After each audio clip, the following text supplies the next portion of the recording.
रुपए से बचत शुरू हुई।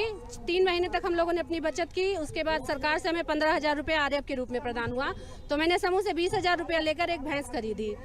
उसके बाद वो थोड़ा थोड़ा करके दूध बेचकर मैंने अपनी आजीविका को बढ़ाया। उसके बाद फिर 6 महीने बाद हम लोगों का एक ग्राम संगठन बना। ग्राम संगठन में जुड़ने के बाद हमें आजीविका के रूप में 2 लाख रुपए ग्राम संगठन में सरकार से प्रदान हुआ, जिससे कि मेरे समूह की और कुछ बहनों ने उस पैसे को लिया और अपना व्यवसाय शुरू किया। प्रदेश के कुछ क्षेत्रों में जारी शीतलहर का प्रकोप फिलहाल थमेगा, लेकिन घने कोहरे के साथ दिन में धूप नहीं निकलने का सिलसिला जारी रहेगा। मौसम विभाग के मुताबिक पूर्वी व पश्चिमी अंचलों के कुछ हिस्सों में सुबह और रात में घना कोहरा रहने के साथ दिन में भी कोहरा छाए रहने की संभावना जताई गई है। बीते 24 घंटों में प्रदेश में शीतलहर का प्रकोप रहा। शनिवार की सुबह और शुक्रवार की रात यूपी के कुछ क्षेत्रों में घना कोहरा छाया रहा। अंत में प्रमुख समाचार एक बार फिर। माफ कीजिएगा, हमारे साथ हैं फोन लाइन पर मौजूद हैं मौसम विभाग के निदेशक जेपी गुप्ता। जानते हैं इनसे आज के मौसम की स्थिति। गुप्ता जी, आज लखनऊ शहर और प्रदेश के अन्य भागों में मौसम की क्या स्थिति रहेगी? जी, अभी जैसा कि आपने पिछले दिनों देखा कि उत्तरी पश्चिमी हवाएं, बर्फीली हवाएं आ रही थी, उसके कारण तापमान में काफी कमी थी। लेकिन अभी हवा का रुख बदल गया है। इस समय अभी पूर्वी हवाएं चल रही हैं, जिसके कारण जो बर्फीली हवाएं हैं वो कम हो जाएंगी और तापमान में 3 से 4 डिग्री सेल्सियस तक बढ़ोतरी होगी। इसके बाद 2 दिन बाद फिर पुनः जो है तो ये उत्तरी पश्चिमी हवाएं पहाड़ से आने वाली हो जाएंगी, तो तापमान में पुनः गिरावट होगी 3 दिन तक। और फिर जो है तो हवाएं बदलेंगी, पूर्वी आएंगी और ये ठंडक में फिर कमी होगी, यानी तापमान में बढ़ोतरी होगी। तो ये उतार चढ़ाव का सिलसिला भी जारी रहेगा। और अभी जो कोहरा है, आज और कल 2 दिन घना कोहरा प्रदेश के कुछ हिस्सों में रहेगा। इसके बाद कोहरा थोड़ा कम होगा। और मौसम की जहाँ बरसात की बात करें तो अभी अगले 1 सप्ताह तक मौसम सूखा रहेगा, यानी कि कोई बरसात की संभावना नहीं। धन्यवाद इस पूरे अपडेट के लिए। अब आगे बढ़ते हैं। अंत में प्रमुख समाचार एक बार फिर।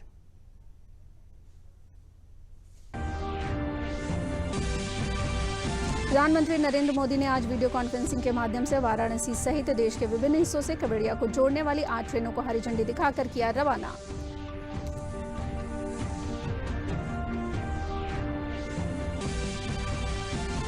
प्रधानमंत्री नरेंद्र मोदी ने कहा केवड़िया का रेल नेटवर्क से पूरे देश के साथ जुड़ना गर्व की है बात, और कहा केवड़िया उभर रहा है विश्व के बड़े पर्यटन स्थल के रूप में।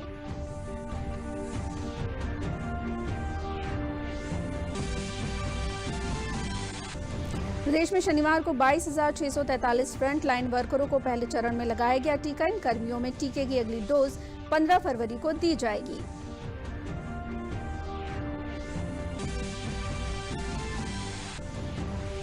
और प्रदेश के कुछ क्षेत्रों में जारी शीतलहर का प्रकोप फिलहाल थमेगा, लेकिन घने कोहरे के साथ प्रदेश के कुछ हिस्सों में दिन में धूप ना निकलने का सिलसिला रहेगा जारी। मौसम विभाग ने दिन व रात के तापमान में गिरावट के जताए आसार। इसी के साथ समाचार समाप्त हुए। नमस्कार।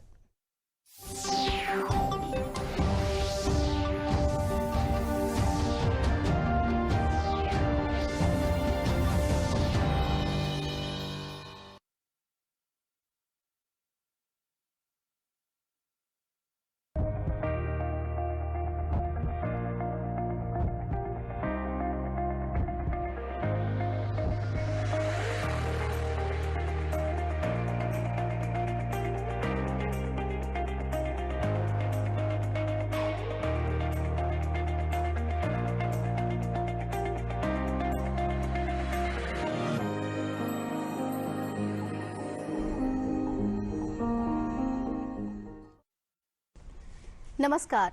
डीडीयूपी को परवाह है स्वास्थ्य की, हम लाए हैं सेहत आपकी। डीडीयूपी पर हेल्थ शो सेहत आपकी देखने वाले सभी दर्शकों का बहुत बहुत स्वागत है। दर्शकों, हमें समय समय पर और जरूरत देखते हुए अपने शरीर की जांच अवश्य करानी चाहिए, और ज़रूरत होती है कि हमारे शरीर में जो भी बदलाव हो उनके बारे में हम एक बार अपने चिकित्सक से ज़रूर संपर्क करें और अपनी सेहत का ख्याल रखें। इसी दिशा की ओर, इसी क्रम की ओर हम आगे बढ़ते हैं और आपको आज के कार्यक्रम में जो विशेष जानकारी लेकर के आए हैं उसके विषय में बता दें। आज का हमारा विषय है टीबी रोग, कारण, लक्षण और उपचार। इस विषय पर जानकारी देने के लिए आज हमारे साथ स्टूडियो में उपस्थित हैं बलरामपुर अस्पताल लखनऊ के chest specialist doctor Anand Kumar Gupta ji. तो स्वागत करते हैं आपका, बहुत बहुत स्वागत है सर आपका। धन्यवाद। और दर्शकों, जैसा कि आपको हमने बताया कि आज का हमारा विषय है टीबी रोग, कारण, लक्षण और उपचार। इस विषय पर आपको हम जानकारी देंगे। तो आगे बढ़ते हैं और जानते हैं डॉक्टर के साथ में, हमारे चिकित्सक के द्वारा, कि टीबी किस प्रकार की बीमारी है।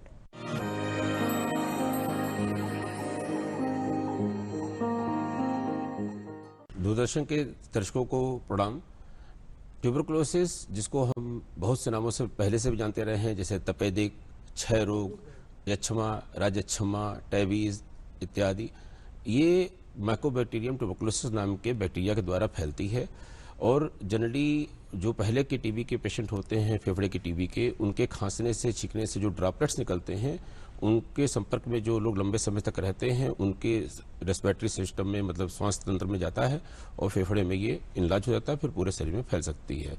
इसकी खोज सन 1882 में 24 मार्च को रॉबर्ट कॉक्स साहब ने की थी, और इसी से हम लोगों ने 24 मार्च को हर वर्ष विश्व तपेदिक दिवस मनाते हैं। सन 1992 से 100 साल के बाद से इसको IITLD ने बनाना शुरू किया। जी, और दर्शकों, इस तरीके से हमने अभी जाना कि टीबी किस प्रकार की बीमारी है, कब से इसकी उत्पत्ति हुई, यानी कि कब से ये हम लोगों की जानकारी में आई है। लेकिन जब जानकारी में कोई भी रोग आ जाता है तो उसके इलाज के लिए हम अवश्य ही कार्य करते हैं, और ये ज़रूरी होता है कि हम अपने शरीर की समय समय पर जांच परख करते रहें, करवाते रहें, और साथ ही जानकारी लेते रहें हमारे कार्यक्रम से भी। तो डॉक्टर साहब, यहाँ पर जब हमारे दर्शकों ने आज ये जाना हमारा आज का विषय, तो उस विषय से संबंधित एक और जानकारी हम देना चाहेंगे आपके माध्यम से, कि जो भारत में स्थिति है टीबी रोग की, वो किस प्रकार की है, और दूसरी बात ये कि किस तरीके से भारत सरकार टीबी रोग को जड़ से मिटाने के लिए कार्य कर रही है। बहुत अच्छा प्रश्न किया। आजकल का ये बहुत ही तार्किक प्रश्न है। साथियों, जो टीबी है, ये भारत सरकार, जो WHO ने बनाया है उस विश्व स्तर पर 2030, और भारत सरकार ने इसको 5 साल पहले 2025 तक खत्म करने की बात करी है। एंड टीबी प्रोजेक्ट का नाम दिया गया है। इसके तहत हम लोगों ने ये टारगेट लक्ष्य तय किया है कि 2015 से जो हम लोग की स्थिति रही है, उसको हम 10 साल के अंदर 90% उसकी मृत्यु दर कम कर दें, और 80% उसके नए केसेस की संख्या कम कर दें, और कोई भी परिवार इलाज के नाम पर खराब ना हो, मतलब उसको उस पर स्ट्रेस ना आए पारिवारिक। ये हमारा पूरा लक्ष्य है कि हम 2025 तक इसको हम अटेन कर लें। विश्व स्तर पर लगभग 10 लाख केस पैदा होते हैं, जिसमें से 20 लाख, जो 1 करोड़ में 20 लाख हर साल मरते हैं, और इसका 1/4 भारत में है, और भारत की जो संख्या है उसका 1/5 हिस्सा केवल हमारे यूपी में है। और भारत में मरने की दर 1000 व्यक्ति पर डे है। सोचिए, हम लोग 1 लाख आदमी मर गए कोरोना से 8 महीने में, तो उसके लिए हम लोग बहुत परेशान हैं।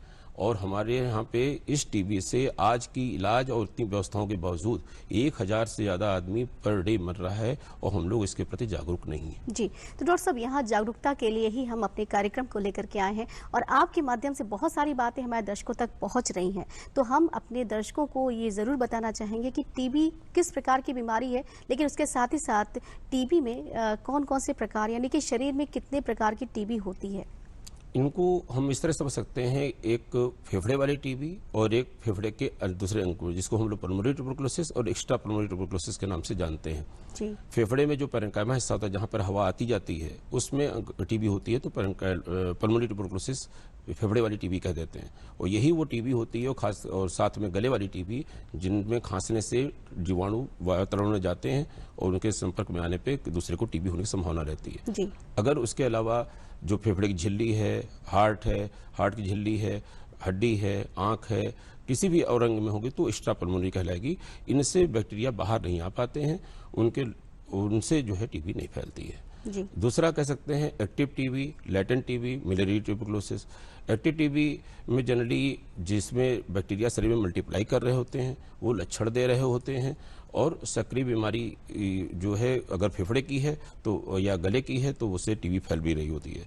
लेटेंट ट्यूबरकुलोसिस में संक्रमण तो होता है, लेकिन मरीज में न कोई लक्षण होते हैं, न वो फैला पाने की स्थिति में होता है। और एक मिलियरी ट्यूबरकुलोसिस होती है, ये जब ब्लड से पूरे शरीर में फैल जाती है तो ये एक्स्ट्रा पल्मोनरी और पल्मोनरी दोनों तरह के लक्षण देती है। तीसरी तरीके से आप समझ सकते हैं कि अगर हम इलाज की दृष्टि से देखें तो उसमें भी दो हिस्सों में बांट सकते हैं कि जिनमें सेंसिटिव टीबी है और या रेजिस्टेंट टीबी है।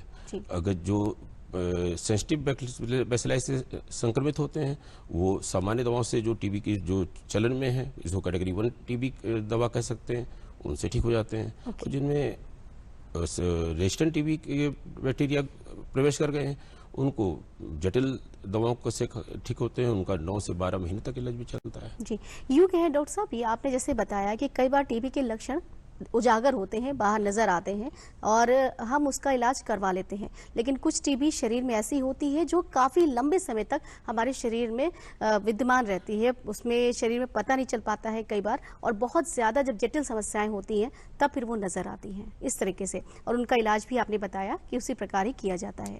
तो यहाँ पर जब जैसे कि फेफड़े की टीबी के बारे में अमूमन तो लक्षणों के बारे में लगभग बहुत सारे लोग जानते हैं कि खांसी आती है, बुखार होता है, लेकिन और क्या समस्याएं होती है फेफड़े की टीबी में? इसके अलावा अगर मान लीजिए किसी को पेट की टीबी है या हड्डी रोगों की टीबी है तो उसके लक्षणों में क्या अंतर होता है? चूंकि फेफड़े में सबसे ज़्यादा टीबी होती है, समझ लीजिए कि सारे टीबी के रोगों में 80 से 85% केवल फेफड़े की टीबी के होते हैं। इसीलिए यही पॉपुलर है कि अगर 2 हफ्ते से ज़्यादा किसी को खांसी, बलगम, बुखार आ रहा हो तो वो टीबी के लिए जांच कराए। जी। अगर उसमें टीबी निकलेगी, टीबी का इलाज होगा, जो निकलेगा उसको इलाज करने की तकलीफ तो है ही। जी। और साथ में वजन कम होना, बुखार होना, रात में पसीना छूटना, ये सब लक्षण आते हैं तो हम लोग कहते हैं टीबी की संभावना हो सकती है, हो सकता ना हो। ओके। लेकिन जहां तक आपने पूछा कि दूसरे अंगों में, चूंकि उसमें फेफड़ा इन्वॉल्व नहीं है तो मानी बात है कि उसमें खांसी नहीं आएगी, बिल्कुल जो यूजुअल सिम्टम है वो नहीं आएंगे। उसमें हम लोग टीबी इस तरह से पता लगाते हैं, जैसे पेट का टीबी की आपने बात करी, तो अगर किसी को कहता है कि साहब हम तो घर का साफ सुथरा खाना खाते हैं तब भी हमारा पेट अक्सर गड़बड़ रहता है, कभी कब्ज रहती है, कभी दस्त होने लगते हैं, पेट फूला फूला लगता है, खाना अपच लगता है, और हम बहुत बार मतलब जनरल डॉक्टर से इलाज कर लिया लेकिन लाभ नहीं मिलता, पर्चे देखे गए तो जनरली मेट्रोजिल सब खा रहे हैं, तो हम लोग कहते हैं कि इसको पेट की टीबी होने के लक्षण इस तरह से हो सकते हैं क्योंकि इसमें कहीं संक्रमण बाहर से नहीं आ रहा है बार बार। जी। तो जब हम लोग उसको अल्ट्रासाउंड से, सीटी स्कैन से और भी जो टेस्ट हैं उनसे कराते हैं तो हम लोग को पता लगता है कि इसमें टीबी की वजह से ये परेशानी आ रही है। जी। ऐसे ही हड्डी की टीबी के साथ है, मान लीजिए रीढ़ की हड्डी की टीबी ज्यादा होती है, उसमें जो है वो कहता है कि साहब हमको उठने बैठने में पीठ में इस जगह पर लोकल दर्द होता है। जब हम उसको लोकल दर्द देखते हैं और हम लोग ऐसे कराते हैं तो देखते हैं कि उसके अंदर हड्डियों में उस तरह के परिवर्तन है जो टीबी के होने की वजह से दिखते हैं। अगर वहाँ पे संभव होता है तो हम निडल डाल करके वहाँ से उसका फ्लूइड लेकर देखते हैं, और जब तय हो जाता है कि वो टीबी की वजह से ही है, उसके लक्षण, उसके रेडियोलॉजी और उसके डायग्नोसिस से, तो हम लोग फिर उसको हड्डी टीबी, ऐसे ही हर अंग की टीबी के लोकल लक्षण होते हैं। जैसे ब्रेन की टीबी होगी तो उसको अचानक सर में दर्द होगा, झटके भी आ सकते हैं, उसमें जो है CSF की जांच में जो फ्लूइड होता है, सेरेब्रोस्पाइनल फ्लूइड, उसकी जांच में टीबी के इंडिकेशन मिलते हैं तो हम उसका इलाज करते हैं। इस तरह से हर अंग की पहचान करने के अपने अपने तरीके होते हैं। जी, तो डॉक्टर साहब क्या टीबी का जैसे अलग अलग तरह की टीबी होती है तो क्या जांच भी अलग होते हैं या जांच एक ही होती है? देखिए, फेफड़े की टीबी में तो बहुत आसान होता है कंपैरेटिवली, जो ज्यादा भी होती है कि हमने एक एक्सरे कराया, बलगम की जांच कराई और लक्षण थे ही, और बलगम में भी कहते हैं कि हमने माइक्रोस्कोपी कर सकते थे, अब तो सीबी नाट आ गई और हमको पता लग गया कि टीबी इसमें इस तरह से है। जो दूसरे अंगों की टीबी है वो थोड़ी जटिल है क्योंकि लक्षण भी बड़े वेग से होते हैं और उसको पता लगाना इसलिए मुश्किल होता है कि वहाँ से हम कोई फ्लूइड निकालना हमारे लिए टफ होता है। जैसे अगर हम पेट की टीबी की बात करें तो आइडियली तो हमको हर पेशेंट में लेप्रोस्कोपी ला करके वहाँ का लिम्फ नोड निकालना चाहिए जी। और वहाँ की पेरिटोनियल बायोप्सी करनी चाहिए, लेकिन ना इतनी हमारे पास सर्जन होंगे और ना ही हमारी जनता उसके लिए हर पेशेंट के लिए वो की, तो हम लोग को क्लिनिकल हिस्ट्री और रेडियोलॉजी जो नॉन इन्वेजिव प्रोसीजर्स हैं उसके आधार पर और ये डिसीजन लेना पड़ता है। वैसे ही फिर हड्डी की टीबी हो या किसी भी अंग की टीबी हो तो अगर जटिल है, जैसे फेफड़े की झिल्ली से निकालना पानी थोड़ा ज्यादा आसान है, वहीं दिल की झिल्ली से पानी निकालना थोड़ा टफ है, तो हर बार एक्सपर्ट उतने नहीं मिलते हैं। हम लोग को और भी जो इसको कहते हैं कि सर्कमस्टेंशियल एविडेंस, मतलब और परिस्थितिजनक जो कारक होते हैं उन सबको दूर करके और संभावना के आधार पर भी हम लोग कभी कभी टीबी का इलाज शुरू कर देते हैं। जी, तो डॉक्टर साहब इसके जांच में, जैसे कि आम जो दर्शक हमारे देख रहे हैं, तो उनके मन में प्रश्न होगा कि कहाँ जांच करवाएं, जांच में कितना खर्च आता है, क्या इसके लिए सरकारी मदद भी मिलती है? आज CSC PSC से लेकर जिला अस्पताल तक हर जगह पर सरकार की तरफ से बरसों बरस से, जब से हमारा NTCP और RNTCP प्रोग्राम चल रहा है, तब से सब सुविधाएं फ्री हैं सरकार की तरफ से। जी, कि आप आइए, अपने डॉक्टर से मिलिए, और उनको लगता है तो वो एक्सरे भी कराएंगे, बलगम की जांच भी कराएंगे। और तो हर जिले में एक CB नॉट की मशीन मिनिमम है, हम लखनऊ जिले में ही 4 हैं।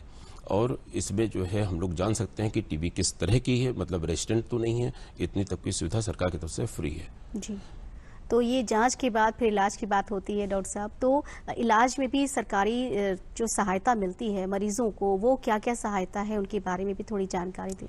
सरकार ने जब से टीबी प्रोग्राम चल रहा है तब से फ्री दवा चालू की है। सन 2017 से जो इसके पहले इंटरमिटेंट थेरेपी थी, हफ्ते में 3 दवा चलती थी, अक्टूबर 2017 से उसने जो है डेली रेजिम चालू हो गई है।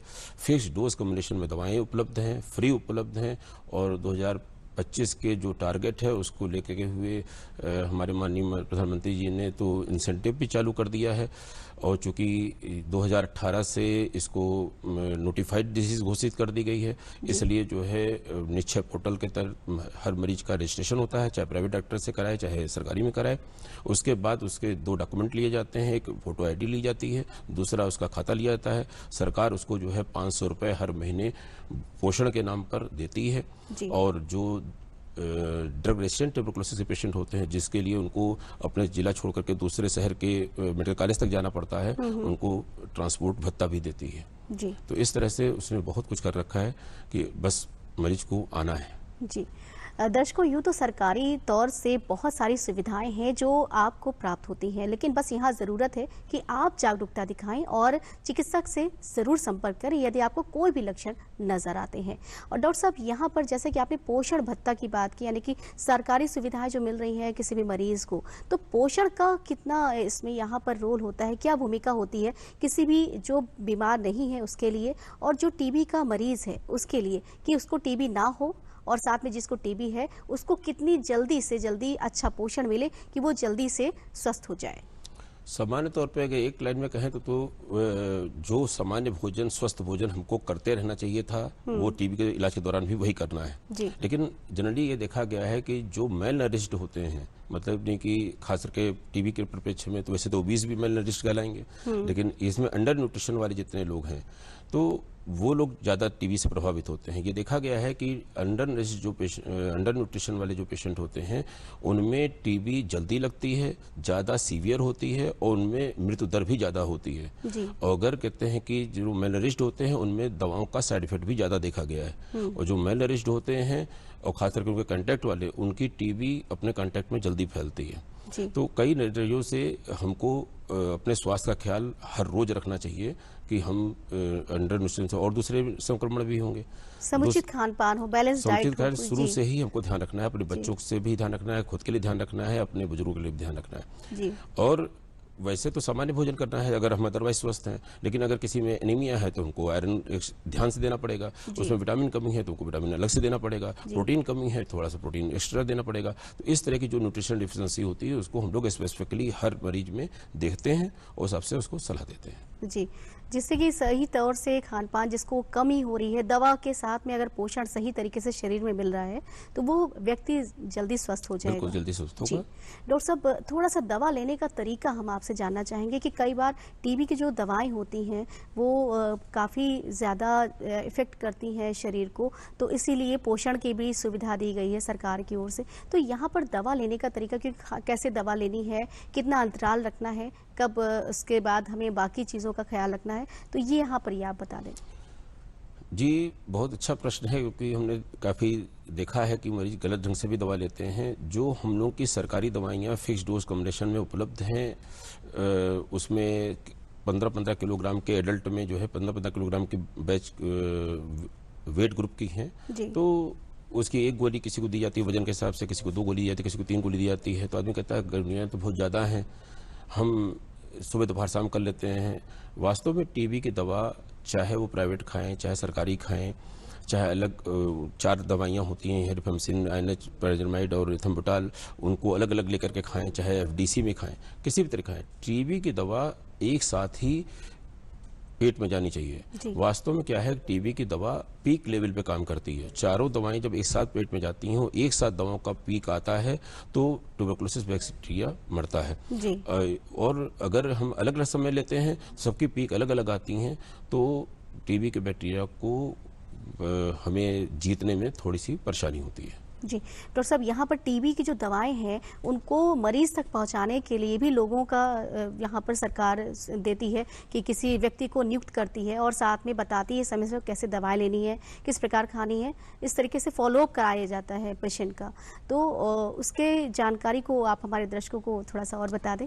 जी, इसको जो हम सरकार ने लॉन्च किया था, जो नया प्रोग्राम लॉन्च किया था आरएनटीसीपी में, उसको डाट्स कहते हैं कि direct observe therapy short course. जी। उसी को एफडीसी के दौरान भी जब डेली रेजिम आई, उसी को कंटिन्यू रखा गया है कि आपके जब आपकी डायग्नोसिस बन जाती है तो आपके घर के पास के सरकारी अस्पताल में या किसी डाट प्रोवाइडर के पास रखा दिया जाता है कि वो आपका नियर डियर होगा, चाहे वो घर का मेंबर भी हो सकता है, जो आपकी दवा को हर दिन लेने को इंश्योर करेगा और आपकी किसी परेशानी को डॉक्टर तक कम्युनिकेट करेगा। और अपने सामने 3 गोली या 2 गोली या 4 गोली जो भी आपके वेट के हिसाब से है अपने सामने खिलाएगा। तो इस तरह से क्या होता है कि मरीज में क्यों नहीं खा रहा है, उसने 4 के बजाय 2 ही गोली खाई, ये नहीं होने पाता है। या मरीज में कोई तकलीफ होती है तो वो अवॉइड करता है, और जब ज़्यादा जटिल हो जाती है तो वो बताता है। जैसे उसकी मान लीजिए भूख कम होने लगी दवा से, तो अगर समय पे आप आ गए तो हमने पेट की जलन की वजह से हो रहा है कि लीवर की खराबी की वजह से हो रहा है, क्योंकि हर दवा में साइड इफेक्ट होता है, टीबी की दवा से भी थोड़ा बहुत साइड इफेक्ट हो सकता है, लेकिन हम उसको करेक्ट कर सकते हैं समय रहते।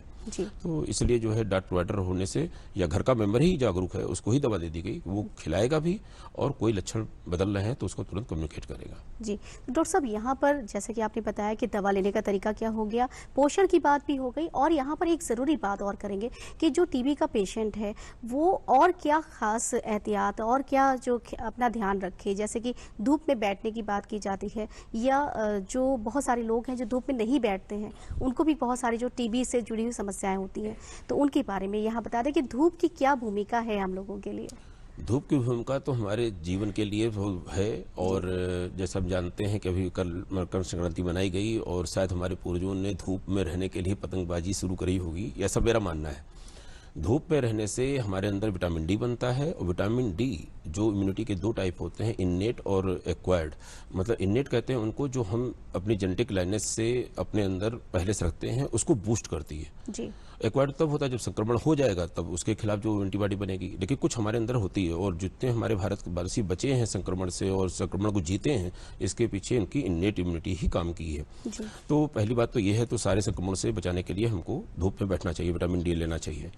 दूसरा ये है कि इसी प्रॉपर्टी को लेकर के शायद सैनिटोरियम का कॉन्सेप्ट आया रहा होगा, हमारे पूर्वज डॉक्टरों ने इसको खोजा कि फ्रेश एयर और धूप से अगर हम मरीज को दवा तो थी नहीं, तो सैनिटोरियम के कॉन्सेप्ट आए, धूप और उसको दिया गया और ज़्यादातर मरीजों को बचा लिया गया। और इसकी फायदे को देखते हुए अभी सरकार ने जो है अल्ट्रा वायलेट जर्मिसाइडल इरेडिएशन का कॉन्सेप्ट दिया है कि आपके हर जहाँ पर धूप और कहते हैं कि इसकी व्यवस्था की ही नहीं जा सकती है, धूप और हवा की, वहाँ पर आपको एक अल्ट्रावायलेट का शील्डेड लाइट लगा दी गई ऊपर कि उसकी बुरा असर तो ना पड़े, अल्ट्रावायलेट सी का। लेकिन उससे क्या होगा, वेंटिलेशन इस तरह से किया जाएगा कि मरीज के से निकली वायु ऊपर जाएगी, इरेडिएट होगी, शुद्ध हो जाएगी, वो नीचे आएगी, और गंदी वायु ऊपर जाएगी। इस तरह से सेट किया जा सकता है। ओके, यानी कि जो ऐसी जगहों पर रहते हैं जहाँ पर मान लीजिए कि धूप और हवा नहीं संभव है, जी जी, तो वहाँ पर ये व्यवस्था की जाती है। वहाँ पे ये व्यवस्था की जाती है।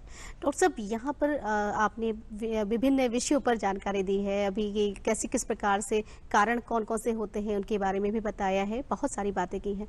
अब यहाँ पर खान पान से जुड़ी हुई और बातें हम जानना चाहेंगे कि टीबी के जो पेशेंट हैं वो खान पान में और किन बातों का ख्याल रखें, जैसे कि खान पान में कुछ लोग मान लीजिए सरकार उनको जो 500 रुपये प्रोवाइड कराती है, तो उसमें कि वो क्या उचित पोषण अपने शरीर को दे सके, उसके बारे में बताएं। जी, बताया पहले कि भोजन में अगर अदरवाइज उनके भोजन में भारतीय थाली की कोई कमी नहीं है जी। तो उनको कोई स्पेशल ध्यान नहीं देना है, जब तक कोई खास न्यूट्रिशन डिफिशिएंसी नहीं, जिसमें आयरन देना है, विटामिन देना है, वो देना है जी। लेकिन अगर कोई स्पेसिफिक है और उसके साथ कोमॉर्बिडिटी है, जैसे डायबिटीज है, तो उनको ध्यान रखना पड़ेगा कि उनको शक्कर ना लें, जी। वजन ना बढ़ने दें, जी। वजन घट रहा है तो उसको अपनी अच्छी डाइट से उसको मेंटेन करें। बेसिकली नॉर्मल वेट की तरफ हमको आना है, अगर ज्यादा है तो कम करना है, कम है तो ज्यादा मतलब नॉर्मल की तरफ आना है। ओके। ऐसे ही ब्लड प्रेशर है तो हमको दवा नहीं छोड़नी है, जैसे हमारा शुगर कंट्रोल रखना है, तो इस तरह की चीजों का ध्यान रखना है। बाकी कुछ नहीं करना है, जो सामान्य स्वस्थ भोजन है, अदरवाइज हमारा बॉडी हेल्दी है और टीबी के अलावा कुछ नहीं है, तो आपको केवल टीबी दवा खानी है और सामान्य स्वस्थ भोजन करना है। जी। बहुत ज्यादा परेशान होने की जरूरत नहीं। जी, यानी बहुत अच्छी तरीके से बस सिर्फ समझना है कि हम चिकित्सक के कहे हुए यानी कि उसके सलाह के अनुसार हम कार्य करें और साथ ही अपना इलाज करें। दर्शकों, यहाँ पर अब हम अपने जो विषय है उसको सकारात्मक दिशा के साथ ही साथ अब अंत में ले चलते हैं और एक और डू एंड डोंट्स यानी कि जो सकारात्मक बातें अब आपके सामने आने वाली हैं अगले सेगमेंट में यानी हेल्थ टिप्स में, उसमें लेते हैं जानकारी अपने चिकित्सक से। तो आइए चलते हैं हेल्थ टिप्स में।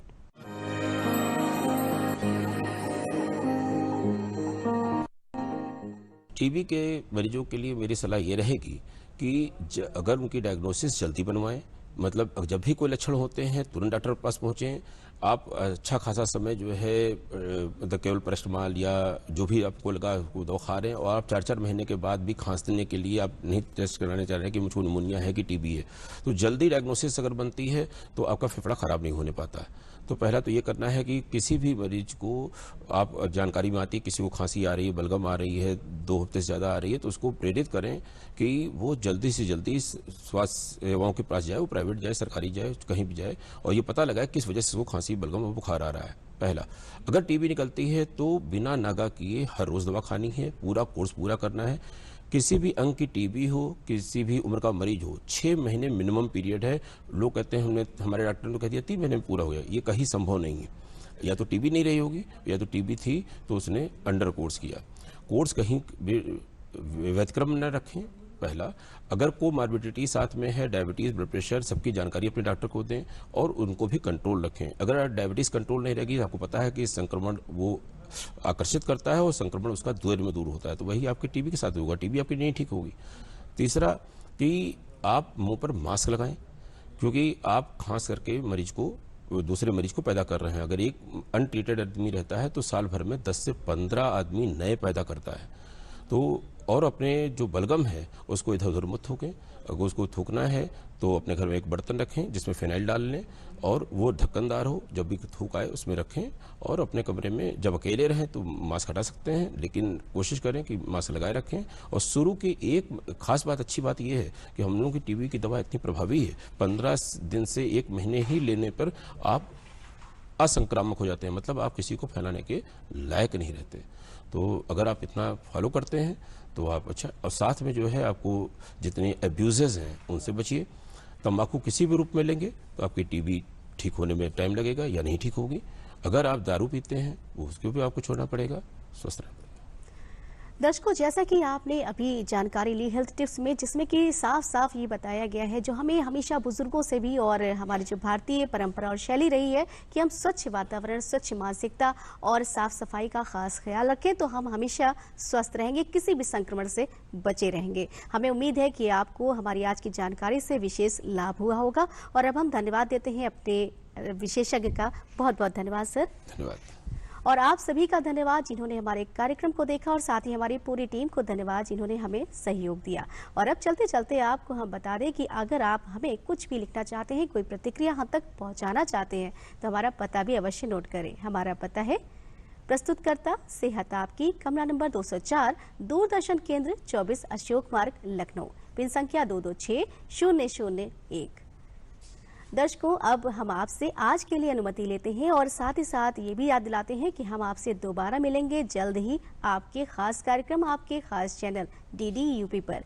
और अब आपसे हम विदा लेते हैं और साथ ही आपको याद दिलाते चलें कि हम आपसे मिलेंगे और तब तक के लिए आपसे यही कहेंगे, DDUP को परवाह है स्वास्थ्य की, हम लाएंगे सेहत आपकी। नमस्कार।